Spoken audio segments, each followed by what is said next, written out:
Every 30 seconds, someone is admitted to hospital with a head injury. That's more than 1 million people every year in Britain alone. He was assaulted. Set up a CT. More and more lives are being saved, but it's after that the trouble starts. When hundreds of thousands of brain-damaged people struggle to pick up their lives. People like Helen, knocked down by a car when she was a child, whose brain injury left her a cute but vulnerable young woman who can't read sexual signals. I'll say hello. And Martin, a former senior policeman who has problems controlling his aggression. Get on with it! You play your shot, Pillock! God! Now they're in a unit where they're relearning how to behave. Treatment that will go to the core of who they are in an effort to put them back together again.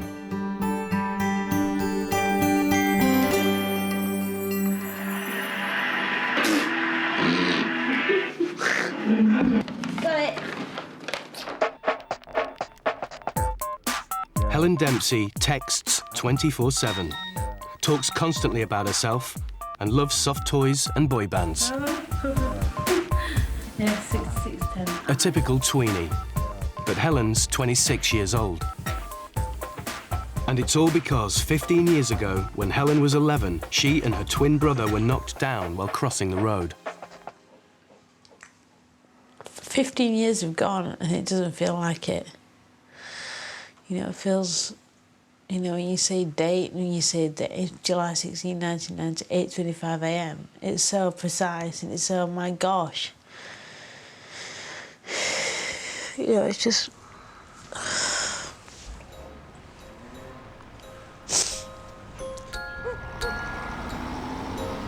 It was Monday, July the 16th, 1990. Helen was 11 and about to leave primary school. I think this car's coming across. Stay here, Matt. It was the very first time her mum had allowed the twins to cross the main road near their Sheffield home by themselves. They had to cross here. And it is a horrible place to cross, I know, because there's this road, you know, it's a main road. But they knew the rules. They obviously didn't see the car that was behind the bus. You know, lift her up into the air and she landed sort of there. It was a brain injury. So they really had no idea until she woke up and started to move around, started to speak, how it would affect her. You're just hoping all the time that she'll be all right, you know? I couldn't walk after my accident. I couldn't talk. You know, my short-term memory is really bad. Understanding is a problem. You know, planning, organisation, thinking ahead is a problem as well. Main areas, vulnerability as well is a big problem for me. Talking to other people, not kind of divulging, you know, this is who I was. Helen's injury happened before her brain had rewired for adulthood. It's left her as a little girl in a woman's body who finds it hard to read sexual signals. A 25-year-old's behaviour wouldn't come across the way I come across. I come across a younger person. I used to go to pubs on my own at night. I'd go for a drink till like 11 o'clock, just on my own. Just kind of, there's bound to be somebody in there I know.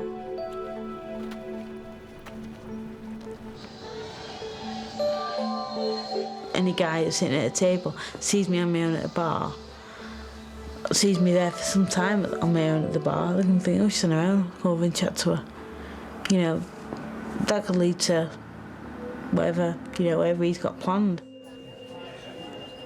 And 3 years ago, it led to a devastating event in Helen's life.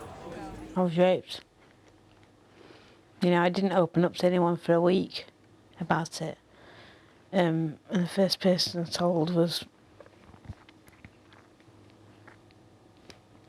one of my support workers. Every day that went on after that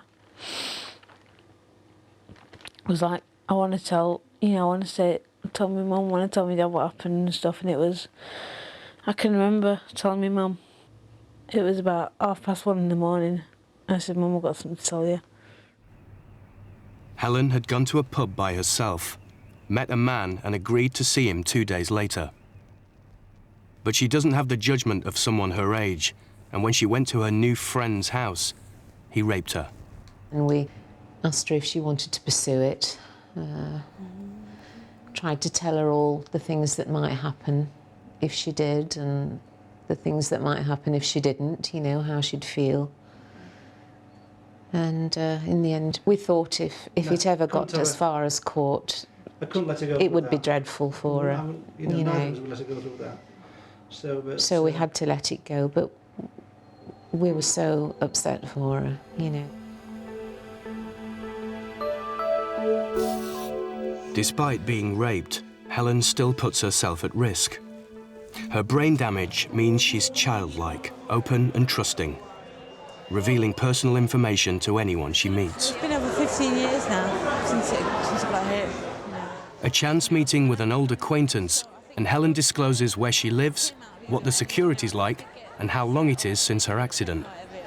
It's not been easy, you know. I can't just push it to the back of the queue because you can't. Not something like this. You know, what kind Anyway, of it's lovely to see you. Yeah, you too. All right, You too. Take it easy.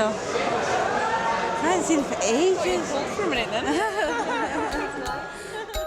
Helen needs help controlling what she says to people. And now, for the first time, she's going to get the support she needs. She's been accepted by the Brain Injury Rehabilitation Trust for an intensive 6 months of therapy at their unit in Yorkshire. I'll say hello. So there you go, that's me. Morning. The aim is for Helen to live a safe and independent life after rehab. But she has to relearn all the things we take for granted, like getting up and out in the morning, a complex task even for a healthy brain. Hi Helen, it's Lizzie. Am I okay to come in and just check evidence of your morning routine, Flower? You've had a shower? Oh yeah. Well, I can actually see evidence of here that Helen has had a shower because obviously the shower curtain is wet and there is water in the bottom of the bath. I brush my teeth as well. And you brush your teeth. And I'll just do your little pot cleaning. Yeah. You can bring it round and put it in the dishwasher or you could clean it, Flower. Thanks ever so much, Helen. Have a nice day. Bye-bye. Every minute of Helen's day is monitored. It looks intrusive, but it's necessary. The Trust believes as long as there's a functioning brain, there's a chance to retrain it. Their work is clinically led by doctors and psychologists. Andrew James is the man in day-to-day charge of Helen's brain. If you think about an 11-year-old's brain and the difference between what an 11-year-old's brain is able to do and what a 25-year-old's brain is able to do, if you think about that normal development that has to occur, there was still a lot of neurological development that Helen was still in the process of going through at age 11 when she suffered a very severe brain injury. Helen's had a great deal of difficulty in making friends and keeping friends. And, you know, it only took a couple of conversations with Helen when she first came in to get a bit of an idea why that might be the case. Was often very over-focused on herself and really dominated the conversation, didn't let her conversational partner get a word in edgeways, wasn't able to pick up if the other person was finding that a bit boring, talking about herself constantly and bringing in, you know, her disabilities, her problems. And, you know, the first couple of times you meet somebody, you don't necessarily want to know all the dirty laundry. Andrew's plan is to teach Helen how to communicate properly. By listening to others, she'll pick up warning signs and ultimately be able to keep herself safe. Video is a useful tool, and Andrew is taping their sessions to show Helen what happens when she's banned from talking about herself. Your exercise here is to engage me in a conversation. Right. All right? Yeah. Now, the conversation stops if you get really stuck and can't go any further, or if you turn the conversation to yourself. That's when it stops, okay? And we're going to see how long you can go for. Yeah. All right, so we've got the tape running, and the tape's got a counter as well, so we can check on that. All right, feeling confident? Relatively. All right. When you're ready, Off you go. Okay. But yeah. Do you like to, how long have you been doing this job? How long have I been doing this job? Wow, I guess I've been a neuropsychologist for 8 years now. I've been working at Daniel Yorath House for about 2 and a bit years. Yeah. Really interesting job. It has its moments. Yeah. Yeah. Every job does.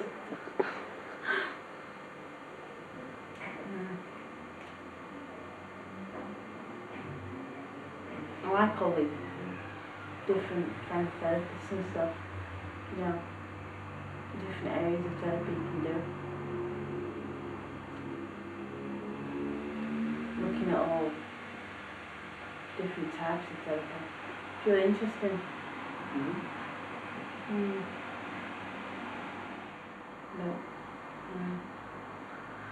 No.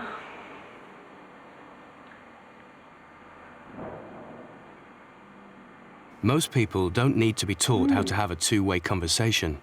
It's a natural part of growing up. But Helen hasn't grown up, and Andrew has his work cut out. Okay, let's stop there. The aim of Helen's therapy is to literally rewire pathways in her brain. Even with damage, the brain remains an organ for learning. It remains, the organ that helps us adapt to our world. And it's no longer as efficient or as effective at doing that, but it continues to learn. The team at Daniel Yorath House in Leeds will involve Helen's family throughout her treatment. Helen hasn't had this kind of rehab before the age. It's common for families to feel guilt and loss. I often worry about the time that we could have lost where she could have had this input to help her social skills and her development. This is one of the first units to do community-based rehabilitation in England, and it opened, I think, probably the year before Helen had her injury, and we never treated anybody younger than 16 anyway.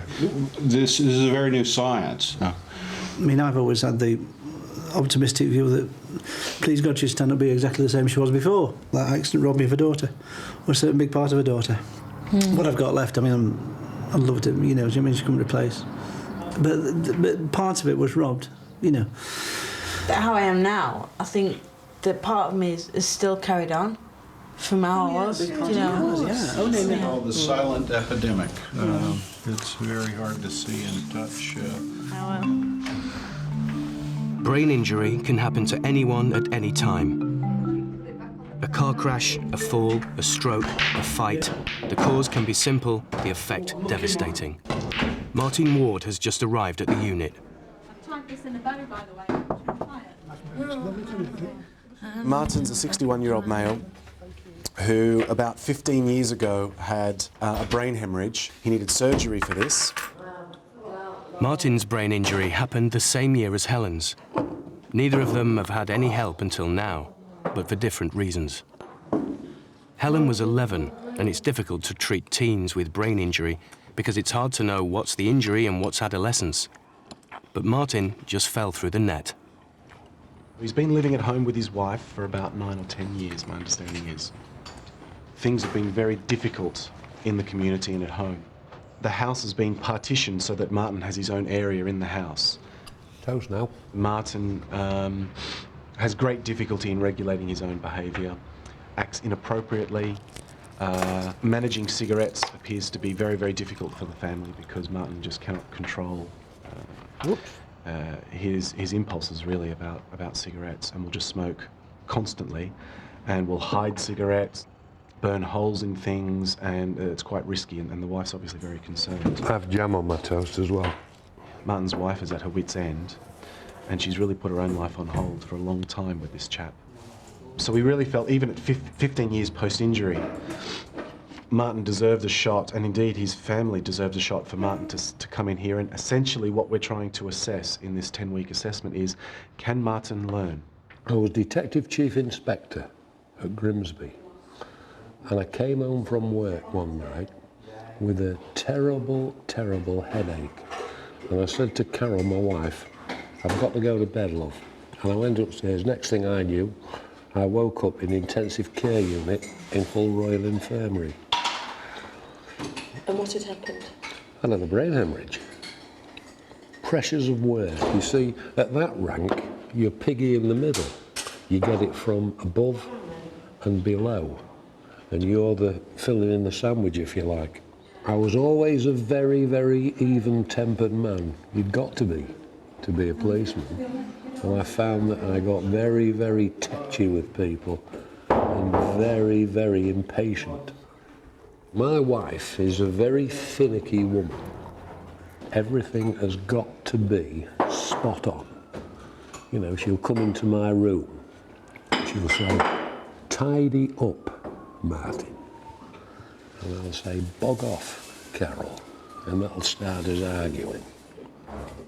The Leeds unit where Martin's being assessed is one of 10 run by the Brain Injury Rehabilitation Trust. A place here costs around £2,000 a week, usually paid for by insurance claims or health and social services. And even though the Trust is the biggest provider of this kind of care in Europe, nice lady. Beds are scarce. There is a lack of provision, that there is a lack of support for people following head injury. Last year we treated 560 people. What's the capital of Hawaii? And if you think that 3,000 people a year need some form of continuing support, it was 3,000 4 years ago, it was 3,000 3 years ago. You can actually see there's actually a massive population out there of people with a head injury, that some of which are receiving good and appropriate services, but many are not. Which king married Mary of Teck? Who played Selwyn Froggatt? Selwyn Froggatt, I want. Phil Maynard, yeah. Someone with a brain injury may look exactly the same, but in terms of their emotional behaviour, in terms of their insight and judgment into their own difficulties, it's very different. And living with that type of situation is a huge strain on a family. Oh, down the leg? Yeah. Which one? Right. Ooh, it's dreadful, very painful, isn't it? Terrible. Are you having some physiotherapy? No, I'm on ibuprofen. Oh, right. Martin's period of assessment is designed to test his limits and his temper. The first job for Andrew is to agree ground rules. How do you think you're settling in? Very, very well. Yeah? How are you finding the change from being at home and coming to a place like this? I'm used to coming to places like this. Are you? Oh, yes. What kind of places have you been before? Oh, I've been to respite in Caister and Gainsborough. Okay. Mablethorpe. And I know your wife has mentioned that sometimes these placements have broken down. Yes. How has that happened? Well, my usual losing my rag and smoking in my bedroom and all this rubbish. Well, have you not enjoyed being at these places? Oh, yeah. Particularly Mablethorpe. Okay. Martin's had numerous residential placements to give his wife a break over the last 10 years. But he can never follow the rules, and he's always asked to leave. Can you think of any other reasons why your wife's very concerned about you smoking? Well, my health. Mm-hmm. And I'm also a danger, a fire hazard. Ah. Have you ever burnt the house down? No, never. What's the worst that's happened with the cigarettes? I once burned a big